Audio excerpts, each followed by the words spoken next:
오늘은 지난달에 했던 설교를 이어서 말씀을 좀 나누려고 합니다. 이 본문에서 사도 베드로는 자신의 임박한 죽음이 임박했다라는 것을 그렇게 암시하고 있습니다. 그리고 남겨질 이들을 향해서 항상 너희에게 생각나게 하려 하노라 말하면서 이제 베드로 사도가 없는 후에 남겨진 성도들을 향해서 또 교회를 향해서 그들이 기억하고 있어야 될 그런 모습들에 대해서 오늘 말씀을 하고 있습니다. 지난 시간에 나눴던 그 첫 번째는 무엇이었냐면 신앙의 독립성이었습니다. 누군가의 의존적이고 어린아이적인 신앙에서 벗어나 그리스도의 장성한 분량에 이르러 누군가를 양육하고 돕고 섬기는 데까지 나아가야 된다라는 것을 말씀드렸습니다. 오늘 나눌 두 번째는 정체성에 대한 문제입니다.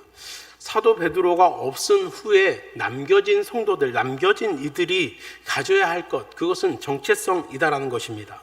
어떤 모임이나 그룹을 가면 처음에 그룹을 만들었던 사람들이 있습니다. 처음에 어떤 모임들을 만들었던 사람들이 있습니다. 핵심 멤버들이죠.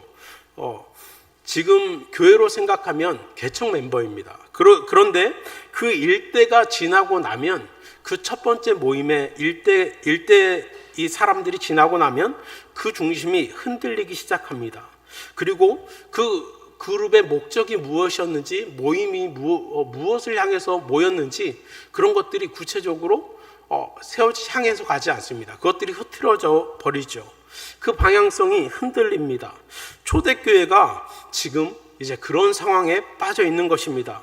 예수님께서 십자가에 달려 죽으시고 이제 제자들이 하나 둘씩 죽기 시작합니다. 순교하기 시작하죠. 예수님의 기적을 체험하고 예수님의 십자가와 부활 사건을 경험했던 1세대가 점점 줄어들고 있습니다. 교회에서 중추적인 역할들을 했던 핵심 멤버들이 점점 없어지는 것이죠. 그 후에는 어떤 일이 일어날까요? 그렇습니다. 교회가 이제 그 정체성이 흔들리기 시작합니다.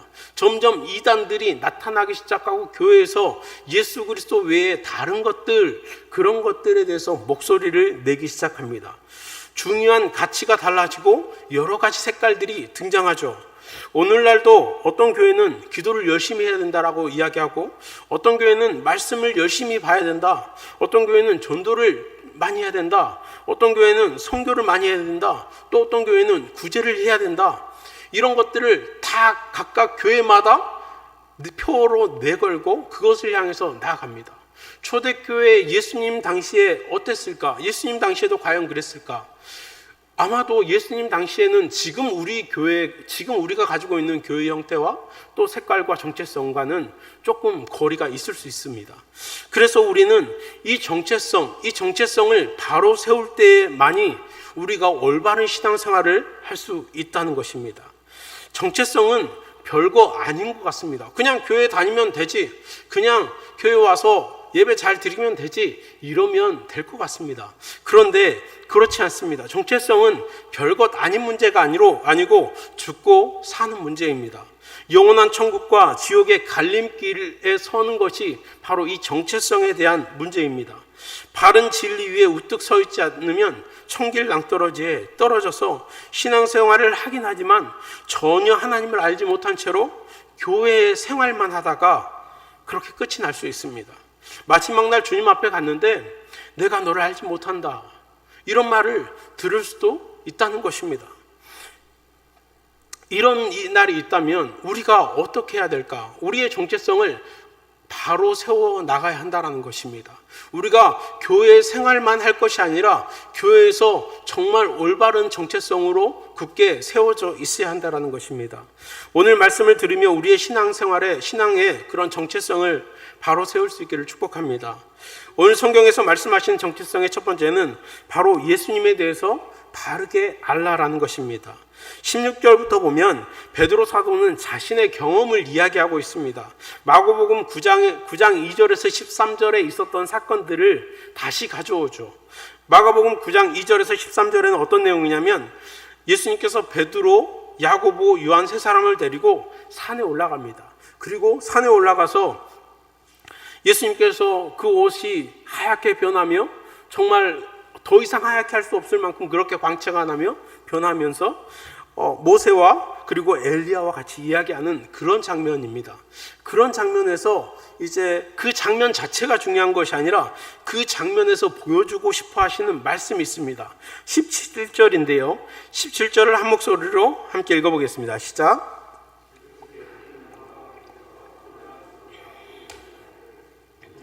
사랑하는 아들이요 내 기뻐하는 자라 하실 때에 그가 하나님 아버지께 존귀와 영광을 받으셨느니라. 아멘. 이 장면이 어떤 환상적인 모습이었습니다. 엘리야와 모세와 이야기를 나누었고 이런 것에 집중하고자 하는 그런 내용이 아닙니다. 이 사건을 통해서 베드로가 확실하게 인식하게 된 사실은 바로 예수님이 하나님의 아들이다라는 사실입니다.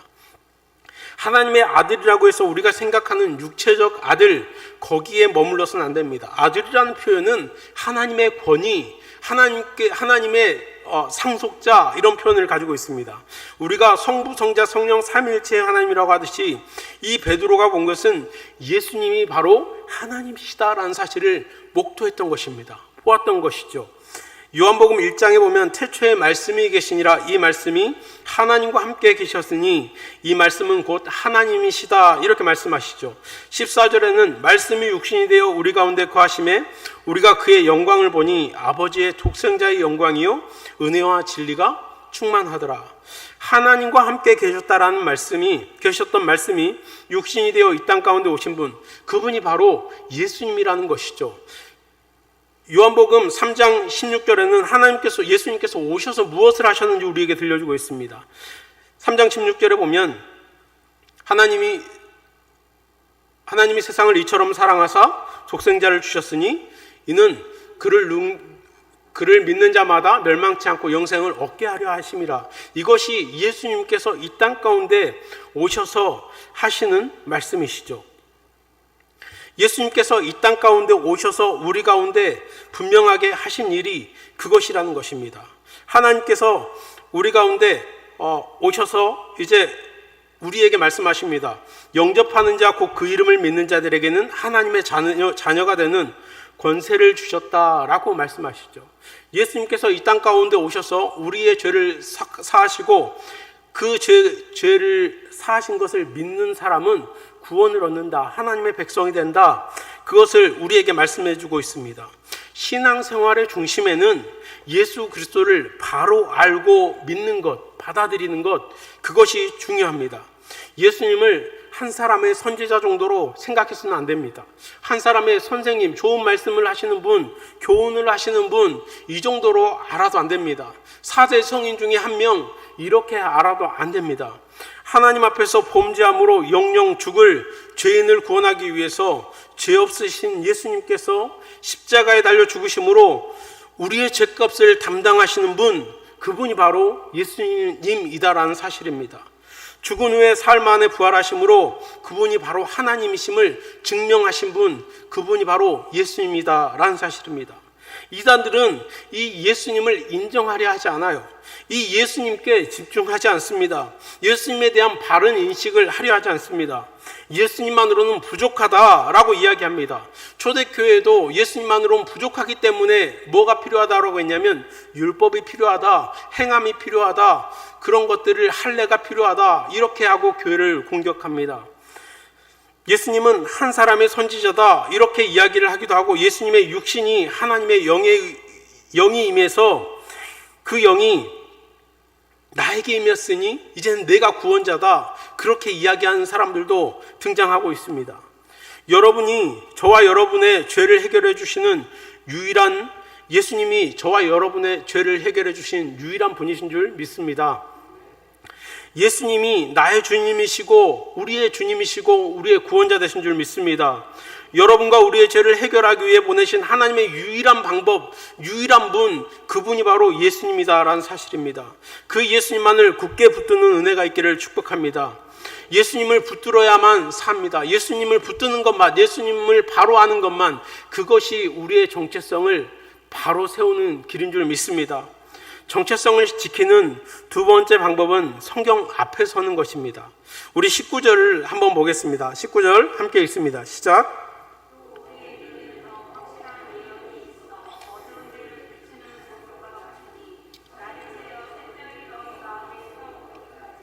너희가 이것을 주의하는 것이 옳으니라. 강조하고 또 강조해도 지나치지 않는 말이 성경입니다. 우리는 늘 이 얘기를 너무나도 많이 들어왔습니다. 그럼에도 불구하고 그만큼 안 읽어지는 것이 성경입니다. 성경은 베스트셀러입니다. 세계에서 가장 많이 산 책, 찍어낸 책 성경입니다. 그러나 그만큼 읽어지지 않고 있습니다. 19절에서 베드로 사도는 우리에게 더 확실한 예언이 있다라고 그렇게 말씀하고 있습니다. 베드로 사도가 보았던 예수님의 생애와 변화산에서의 그 영광스러운 모습과 하늘에서 울려 퍼지는 이는 내 사랑하는 아들이요 기뻐하는 자다, 이런 음성들이 들려지고 그런 환상적인 모습을 보았는데 그것보다 더욱 더 확실한 것이 바로 예언이다라고 말합니다. 성경입니다. 성경은 어두운 데를 비추는 등불과 같습니다. 샛별이 다시 떠오른다라는 것은 예수님께서 재림하시는 그때입니다. 예수님께서 재림하시기 그 전까지 어둠이 있는데 그 어둠 가운데 우리를 미혹하는 존재가 있습니다. 미혹해서 어떻게 하냐면 하나님의 백성으로 하나님을 온전히 믿지 못하고 섬기지 못하게 하는 그런 존재들입니다. 그런 존재들은 우리를 유혹하고 미혹합니다. 그래서 온전히 하나님의 백성으로 살아가지 못하게 합니다. 이상한 것을 갖다 붙이게 만듭니다. 그럴 때 성경을 통해서 길을 찾아가게 됩니다. 21절을 보면 성경이 어떻게 쓰여져 있는지 우리에게 들려주고 있습니다. 21절 한번 같이 읽겠습니다. 시작.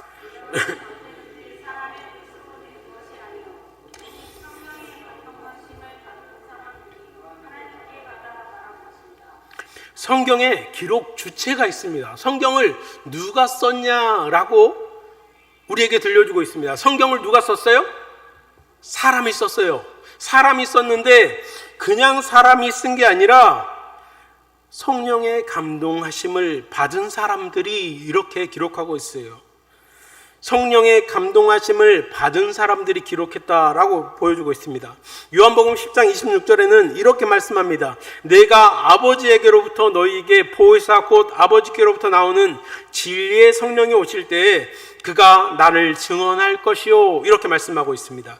예수님을 증언하는 일, 예수님을 드러내는 일, 그 일을 하신 분이 누구죠? 성령님이다라고 우리에게 알려주고 있습니다. 그렇다면 성령님의 감동으로 쓰여진 성경이라면 성경을 통해서 우리는 어디로 나갈 수 있다는 말씀이죠? 바로 예수님께 나갈 수 있는 길이다라는 것입니다. 우리가 어둠 가운데 예수님께 찾아가지 못하고 있을지라도 성경을 열면 예수님께 나아갈 수 있는 줄 믿습니다. 그래서 우리는 이 성경을 붙들고 나가는 것입니다. 하나님의 뜻이 예수님께 있기 때문에 성경이 예수님을 향하는 것이고, 그리스도인은 그래서 하나님의 뜻을 알고 실천하기 위해서는 반드시 성경을 열어야 한다는 것입니다. 구심점이 되는 베드로 사도가 죽은 이후의 교회가 어떻게 예수님을 더 분명하게 할 건가? 예수님은 이미 안 계시거든요. 예수님은 부활 승천하셨어요. 그러면 이 땅 가운데 이제 교회만 존재하죠. 사도들도 점점 죽고요. 어떻게 예수님을 할 건가? 성경을 통해서 우리에게 예수님께 나아갈 수 있도록 하신 줄 믿습니다. 구약을 잠깐 살펴보겠습니다. 이스라엘 백성들이요, 구약에서도 이런 상황들이 있어요. 이스라엘 백성들을 40년간 잘 인도했던 지도자가 한 명 등장합니다. 그 지도자가 누구냐면 바로 모세라는 인물이죠. 모세가 출애굽에서 모압 평지까지 이스라엘 백성들을 인도했습니다. 출애굽하고 수많은 역경들을 겪고 수많은 문제들을 해결하면서 이제 모세가 모압 평지까지 오게 되어집니다. 이제 여기에 서서 모압 평지에 서서 요단강을 건너면 약속의 땅 가나안 땅을 들어가게 되는데, 거기에서 하나님께서 모세에게 말씀합니다. 너는 그 땅을 못 들어가. 모세가 모압 평지에서 죽는다는 겁니다. 요단 이 동편에서 죽는다는 겁니다. 그러면 모세만의 문제가 아닙니다. 모세가 그만큼 지도력을 보였다면 이제 문제는 누구에게 있는가? 남겨진 백성들에게 있습니다. 어떻게 우리가 하나님께서 저 지도자를 데려가시면 우리는 어떻게 합니까? 문제가 있습니다. 그럴 때 이제 모세가 공동체를 다 모아놓고 이렇게 이야기합니다. 신명기 4장 1절부터 2절인데 제가 읽어보겠습니다. 이스라엘아, 이제 내가 너희에게 가르치는 규례와 법도를 듣고 준행하라. 그리하면 너희가 살 것이요 너희 조상의 하나님 여호와께서 너희에게 주시는 땅에 들어가서 그것을 얻게 되리라. 내가 너희에게 명령하는 말을 너희는 가감하지 말고 내가 너희에게 내리는 너희 하나님 여호와의 명령을 지키라. 모세가 죽고 나서의 그 이후의 삶에 대해서 어떻게 할까요? 두려움과 혼란에 빠져 있는 이스라엘 백성들에게 모세는 하나님의 명령, 하나님의 말씀을 지켜라. 그러면 너희가 그 땅을 얻고 거기에서 살게 될 거다. 그렇게 말씀하고 있습니다. 신명기서에서는요, 지속적으로 하나님의 말씀, 여호와의 규례와 법도를 지키고 그것을 행하라라고 말씀하고 있습니다. 그럴 때 너희가 하나님의 백성으로 살아가게 될 거다라는 것이죠. 지도자가 중요한 것이 아니라 하나님의 말씀을 듣고 지키는 그 백성들이 중요하다라고 하나님께서 말씀하고 있다라는 것입니다. 한 장면을 더 보겠습니다. 여호수아입니다. 여호수아도요, 이스라엘 백성들을 요단 동편에서 요단을 가르고 건너게 만들죠. 그리고 무슨 성이죠? 여리고성을 돌아서 무너뜨리고 수많은 그 가나안 땅에 수많은 족속들이 있었는데 그 족속들을 깨트려서 그 땅을 분배하는 그 역할들을 했던 사람이 여호수아입니다. 이스라엘 백성들에게 이 여호수아도 엄청난 지도자죠. 그런데 그 지도자가 이제 23장 가면 나이가 많아 늙었다라고 그렇게 표현하고 있습니다. 이제 죽을 때가 가까운 거죠. 그럴 때 이 여호수아가 또 이야기합니다. 23장 6절입니다. 그러므로 너희는 크게 힘써 모세의 율법책에 기록된 것을 다 지켜 행하라. 그것을 떠나 우로나 좌로나 치우치지 말라. 지도자가 떠나게 되는 그런 상황 속에서 하나님께서 이 지도자들에게 주시는 메시지는 뭐냐면 지도자를 세워라가 아니라 하나님의 말씀을 온전히 듣고 지키고 순종해라 라는 것이었습니다. 그것이 이스라엘 백성이 하나님 백성 된 것입니다. 하나님의 백성으로 살아가는 것이었습니다. 정체성을 지키는 것이죠. 이스라엘 백성들이 가장 중요하게 여기는 신명기 6장입니다. 우리 6장 4절부터 8절까지 있는데요. 한 절씩 교독 한번 해보겠습니다. 이스라엘아 들으라. 우리 하나님 여호와는 오직 유일한 여호와시니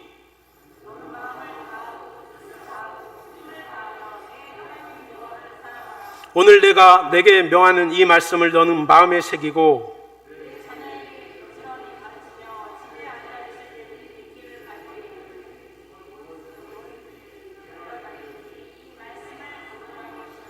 너는 또 그것을 내 손목에 매어 기호를 삼으며 내 미간에 붙여 표로 삼고 또 내 집 문설주와 바깥문에 기록할지니라.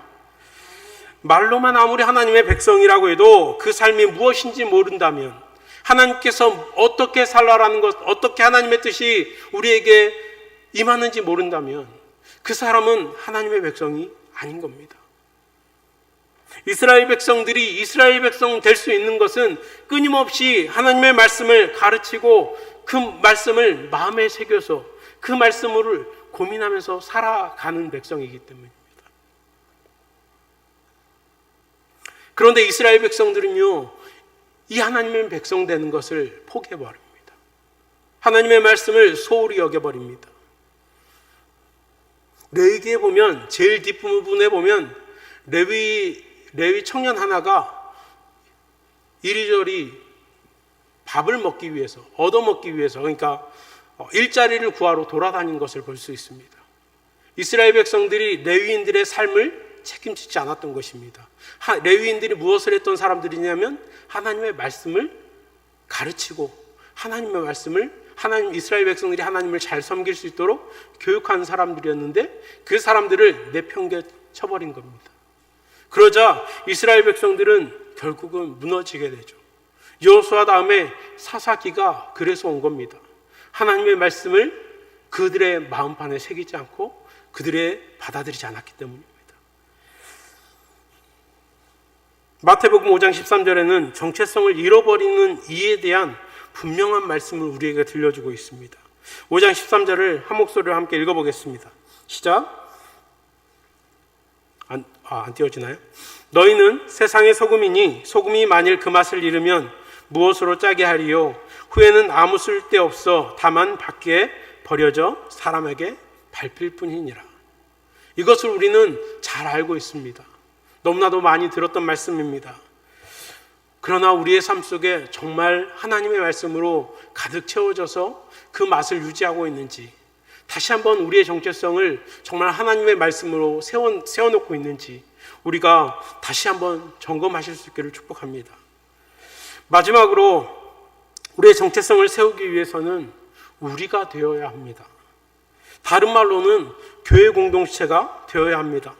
교회는 참으로 중요한 공동체입니다. 여러분이 그렇게 생각하시면 좋겠습니다. 교회가 시끄럽습니다. 교회가 욕을 많이 먹는 부분이 있습니다. 너무 속상한 부분도 있습니다. 그러나 교회는 존귀한 공동체입니다. 교회는 예수 그리스도의 피값으로 세워진 공동체입니다. 어떤 누가 손가락질해도 교회의 존엄성을 잃지 않기를 축복합니다. 우리에게는 이 공동체라는 것을 너무나도 소중하게 생각해야 되고, 예수님을 믿는 개개인은 성도, 그리스도인이라고 부르지만 예수님을 믿는 사람들의 모임을 교회라고 그렇게 이야기합니다. 교회는 개개인의 연합입니다. 한 사람 한 사람 믿는 사람들이 모였을 때 교회라고 이야기합니다. 나로 존재하지 않습니다. 내가 가진 것을 생각하는 것이, 내가 생각하는 것이 내 것이 아니라 공동체적이어야 합니다.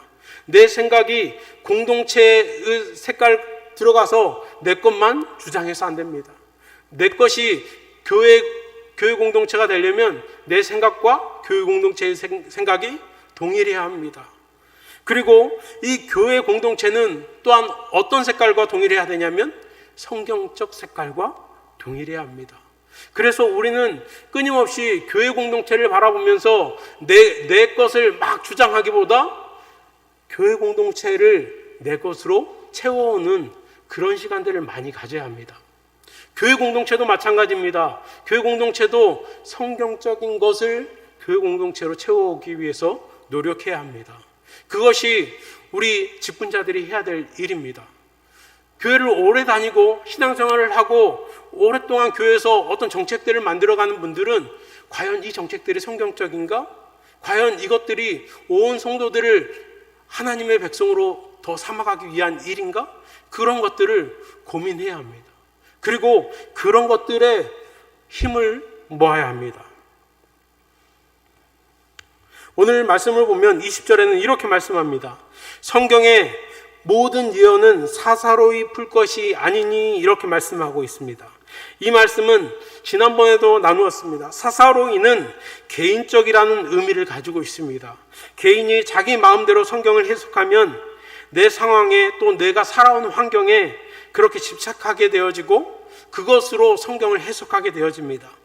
그렇게 되면, 그런 것들이 모여지기 시작하면, 그런 것들이 고집부려지기 시작하면 교회는 정체성을 잃게 됩니다. 그래서 목사님께서 자꾸 배경 안에서 성경을 해석하라라고 이야기하고 맥락 안에서 성경을 해석하라라고 그렇게 말씀하시는 이유입니다. 성경의 초점은 예수님께 향해 있습니다. 그러나 사사로이 해석하는 사람들은 개개인에게 그 초점이 맞춰집니다. 그리고 그것이 집중되어지는 것, 그것이 극대화된 것, 그것이 바로 이단이죠. 신천지의 이만희나 안상홍이나 문선명 다 성경을 사용합니다. 성경을 사용하지만 그 성경의 초점이 누구에게 가 있어요? 사람에게 가 있어요. 예수 그리스도께 가지 않고 사람에게 가고 있습니다. 사사로이 성경이 해석되어지는 것입니다. 성경은 공동체적으로 해석되어야 하고 함께 나누어져야 합니다. 성경이 그래야 잘못된 부분들을 점검하고 해석의 틀을 바로 잡아갈 수 있습니다. 여러분 개인적으로 성경을 보시고 계시다면 말씀을 읽으면서 궁금하신 부분이 있거나 그런 부분들이 있으면, 또 내가 보면서 은혜 받았던 것들이 있다면 다른 분들에게 이야기를 나누십시오. 이야기를 나누다 보면 서로에게 서로에게 그 부분에 대해서 좀 찾아보게 되고 또 알게 되고 그렇게 되어집니다. 우리는 어때요? 완전한가요? 불완전한가요? 우리는 불완전합니다. 내가 보고 있는 것, 내가 바라보고 있는 그 가치, 그 방향, 그것이 늘 옳다고 볼 수 없어요. 목사님 저도 마찬가지입니다. 담임 목사님도 마찬가지입니다. 어떤 유명한 목사님도 다 마찬가지입니다. 다 불완전합니다. 그래서 오류가 생기게 마련입니다. 그렇기 때문에 공동체 안에서 말씀을 나누고 또 이야기를 나누면서 서로에게 그렇게 부족한 부분들을 채워가게 되는 것입니다. 우리 공동체가, 저는 간절히 바라는 것은 하나님의 말씀이 나눠지는 그런 공동체가 되기를 간절히 축복합니다. 다른 어떤 이야기들 중요합니다. 개인의 삶을 살아가면서 여러 고민들과 아픔들과 갈등들과 그런 것들을 위로받는 그런 공동체여야 합니다. 그러나 하나님의 말씀이 나눠질 때, 하나님의 말씀으로 인하여서 그 삶 속에 어떻게 부딪혔는지를 나누고 그 삶 속에 어떻게 대처했는지 그런 것들을 나눠질 때 우리는 삶이 말씀으로 해석되어집니다. 내가 못 살았다면 우리 어르신들 있지 않습니까? 더 신앙생활을 해왔고 더 믿음으로 오래 살아왔던 분들 있지 않습니까? 그런 분들이 내 고민들을 똑같이 해왔을 겁니다. 그 고민들을 어르신들께 물어보는 겁니다. 그럴 때 교회는 정말 바른 정체성을 가지고, 정말 성경적 정체성을 가지고, 우리가 믿음의 공동체구나 라는 생각을 갖게 될 겁니다. 나는 부족하지만 우리가 함께 기도하면서 하나님 앞에 구할 때 하나님께서는 우리에게 성령의 빛으로 인도하시고 또 깨닫게 하실 줄 믿습니다. 정체성이 바로 세워져 있지 않으면 거기 있지만, 그 모임에 가 있지만 두렵고 불안합니다. 그리고 떨립니다. 어떻게 해야 되지? 눈치를 보게 되어집니다. 그러나 분명한 정체성이 있으면 편안합니다. 그리고 자신감이 있죠. 그리고 확신 가운데 무언가를 할 수 있습니다. 제가 아이들과 이 주일날 아침에 예배를 드리고 기도하는 시간을 갖습니다. 기도하는 시간을 가지면 애들이 어떻게 기도하냐면 눈을 뜨고 이렇게 쳐다봅니다. 왜냐하면 자신에게 믿음이 없기 때문에 어떻게 기도하지? 어떻게 기도하지? 이렇게 쳐다보죠. 우리의 신앙생활도 마찬가지입니다. 처음 신앙생활 하시는 분들은, 교회 처음 오시는 분들은 이 교회에서 어떻게 해야 되지? 이거 일어서야 되나? 앉아야 되나? 이런 염려들이 있습니다. 우리의 신앙생활도 마찬가지입니다. 우리가 교회에 다녀서 내가 그리스도인이고 교회가 아니라 우리가 정확한 정체성, 정말 예수 그리스도로 인한 정확한 정체성, 그리고 성경을 읽으면서 그리스도인이 이런 삶을 사는구나. 그리고 공동체를 들어와서 공동체 안에서 끊임없이 교제하면서 공동체가 이런 것이구나. 그렇게 알아갈 때 우리는 교회가 낯설지 않고 또 그리스도인이라는 이 말이 낯설지 않고 우리의 신앙생활이 정말 평안하고 확신 가운데 그렇게 살아가게 될 줄 믿습니다. 여러분의 삶 속에 정말 무엇이 빠져 있는지 다시 한번 점검하면 좋겠습니다. 내가 예수님을 바로 알고 있나? 내가 성경에 대해서 끊임없이 읽고 성경 말씀을 내 마음으로 고민하고 있나? 또 내가 공동체 안에 그런 교제들이 있나? 우리 가운데 그런 것이 빠져 있다면 우리의 신앙생활은 좀 불완전하게 서 있을 겁니다. 여러분의 삶 속에 다시 점검함을 통해서 정말 그리스도인으로서 정체성을 바로 세워가는 그런 은혜가 있기를 축복합니다. 기도하겠습니다.